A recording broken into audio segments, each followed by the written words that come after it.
You ask Tiger to solve. This deals with linear equations with one unknown. The final result is q equals 1. Let's solve it step by step. Swap sides. Group all constants on the right side of the equation. Subtract 12 from both sides. Group like terms.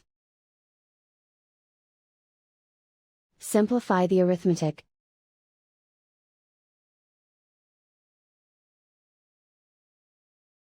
Convert the q into a positive number. Multiply both sides by -1. Remove the ones. Simplify the arithmetic. And so the final result is q equals 1.